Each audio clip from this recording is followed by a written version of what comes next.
You are looking at live pictures of the World Trade Center. That is Tower 1 on your screen right now.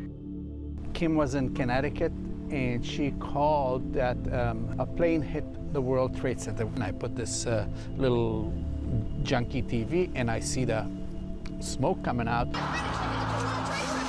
Went on the roof, and this is like a 19-story building. Went on the roof, and that's when I actually saw the second one go down.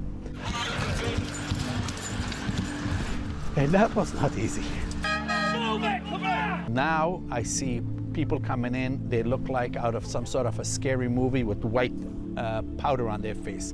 Firemen, office workers, still remember a lady, I thought she was blonde, but she had black hair. It was just turned, this white dust on it. I'm standing on 34th Street and I see these 18-wheelers with flatbeds with the injection molded coffins coming in, going towards Javits Center. I still remember the colors, they were mostly gray, some of them were blue. And this was it was unbelievable. This was so surrealistic, streets empty. As soon as I saw the second plane hit, I knew that it was definitely terrorism. I had a lot of friends in the Israeli army who were New Yorkers now, but had been in the Israeli army. And I was just like, from hearing their experiences and stories, I was like, oh yeah, this is terrorism. This doesn't just happen. Excuse me, you guys gotta back up, okay? Please, please. I think after 9/11, I think that my sense of security was definitely gone living in the city. I was working in television production. I was headed in the right direction career-wise and everything. And so we made a major life change, by coming here to Connecticut. I got kind of kicked out of my home. I think that if 9/11 had not happened, the furthest we would have moved would have been to Inwood, uptown. I don't think we would have left Manhattan. I think we'd still be there. These young girls in Bridgeport captivated by an inspiring guest. You can do anything you want. Even though they are too young to fully grasp the story of the woman sitting in front of them, her name is Beverly Bass. I always wanted to fly the biggest airplane. Her love for aviation as a child turned into a career as a pilot. But at first, nobody wanted to hire her because she was a woman. My first flying job, I flew bodies for a mortician, $5 an hour.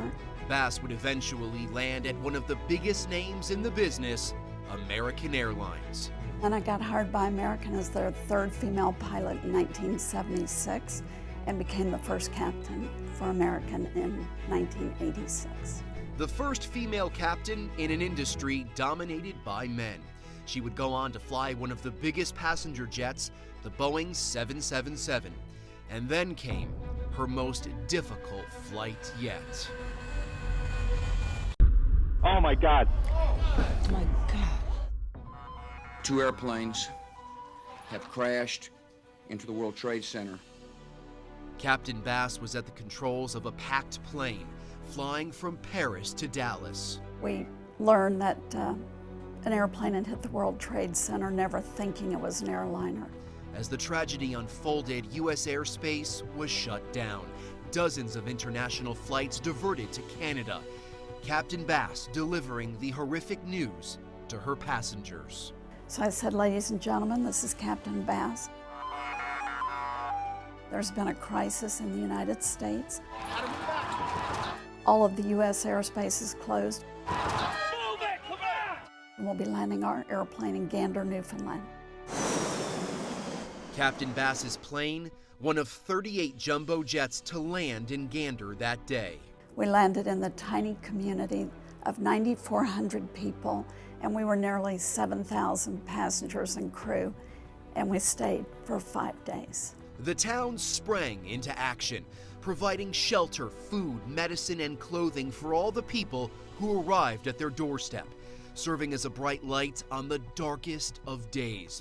Captain Bass would eventually continue on to Dallas, she and her crew snapping this photo before leaving Gander. Captain Bass would continue flying, but the effects of September 11th on the aviation industry, especially American Airlines, would force her to retire early in 2008. Her family there for the ending of a remarkable career, but retirement wouldn't last long. Then when the show came about, things started to become a lot more active.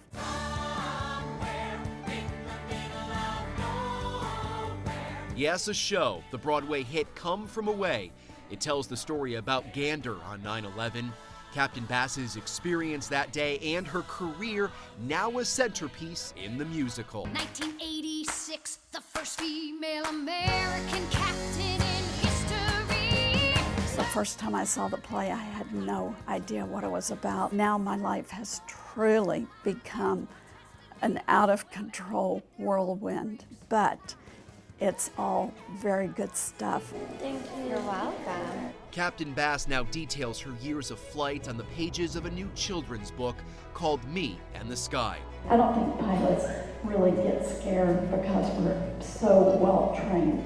Reading to the kids at the Achievement First Bridgeport Academy Elementary School. It's so great for scholars to be able to see different professions and see like what they can do, which is anything they want to do, right? Captain Bass leaving an impression on this next generation with her extraordinary life that at times has been faced with extraordinary circumstances. I thought if I could have the opportunity to influence even one child to live the career that I had for so many years, it would truly be a gift to me. Reporting from Bridgeport, Brian Spiros, News 8.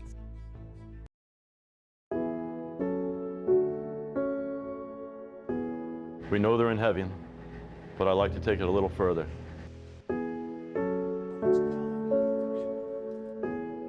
In heaven, of course, there's a grand department.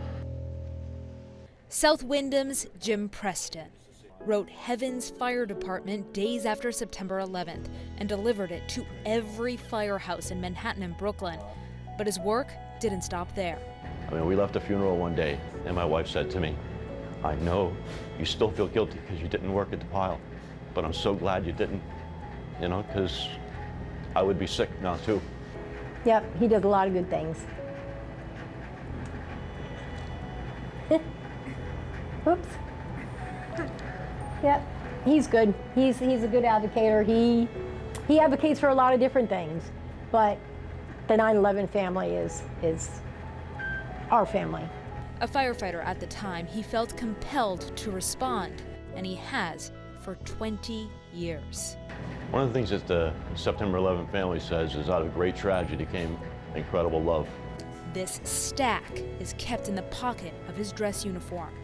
Cards are memorial cards from funeral services and memorial services. Some were killed on that horrible day. Others, many years later, like Ray Pfeiffer, he slept in his fire truck for a week after the terror attack. He died from cancer. He got working at the Trade Center. And so did his friend John McNamara, who penned this to his wife. He wrote that on a piece of paper to her when he was in the hospital.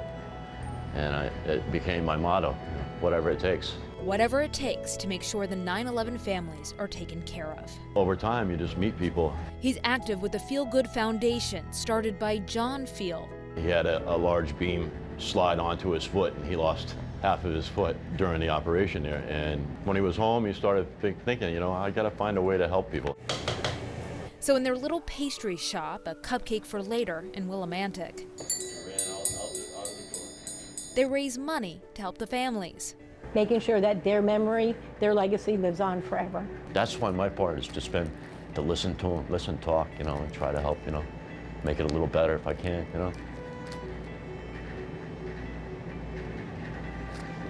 Sorry. And they've been listening for 2 decades. When it comes down to it, 9/11 is never going to end. It's always going to be there for the people that it affected. And all we can do is keep talking about it so that people don't forget them. God, the ultimate chief, knew this would be a tough transition, so he needed the best, and he called the FDNY. But they will always be there, our mutual aid from above, always watching over, keeping us safe. In Willimantic, they'll do their part to lead us to safety. Stephanie Simone. And if not, they will accompany us to the chief's desk for our new assignment with the Heavens Fire Department. News 8. And I don't know what the heck's happening yet, but this is just unbelievable. Bradley Airport, September 11, 2001.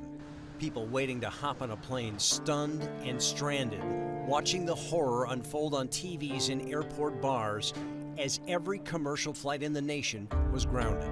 I can't understand how it happened. All unattended vehicles, tickets and towed. Fast forward 20 years, and the business of flying has changed dramatically. There was no TSA on 9/11. The Transportation Security Administration was born from the terror attacks as part of the new Department of Homeland Security. Prior to 9/11, that was done by the airlines, typically through contract staff. You didn't really have the level of professionalism that TSA brought along. Old-fashioned metal detectors were replaced by full-body scanners. Pre-9/11, you could greet your loved ones as they got off the plane. Now you can't get through security without a ticket. Planes got bulletproof cockpit doors and hidden air marshals. Before 9/11, you didn't even need to show ID to fly. You could bring your drink on the plane and leave your shoes on. Prior to 9/11, baggage was loaded aboard the aircraft because the mentality was no one would get on aboard an aircraft and kill themselves. But today, every piece of checked baggage that goes aboard an aircraft is now scanned for explosives. So with all of these changes and all of this new hassle, has it been worth it? Looks like the answer is yes. There have been other hijacking attempts since 9/11, but they failed. There was the shoe bomber who tried to blow up a bomb hidden in a shoe on an American flight just after 9/11. A flight attendant saw him trying to light the fuse. And the underwear bomber who hid a bomb in his underwear on a flight on Christmas Day 2009. The bomb didn't go off. TSA says their goal is to stay one step ahead of terrorists, and the next big change is coming soon. Biometrics, computers taking a close look at you to make sure you are who you say you are. We've been piloting facial recognition technology, eye scanners, fingerprint technology for the past 5 or 6 years. So that's something that we're definitely looking into and something that people can definitely expect in the near future. Through all of these changes and the hassles that come with them, the travelers we talk to say it's worth it. No, I don't mind the hassle because I'd rather be safe on the flight than having a flight going into a building.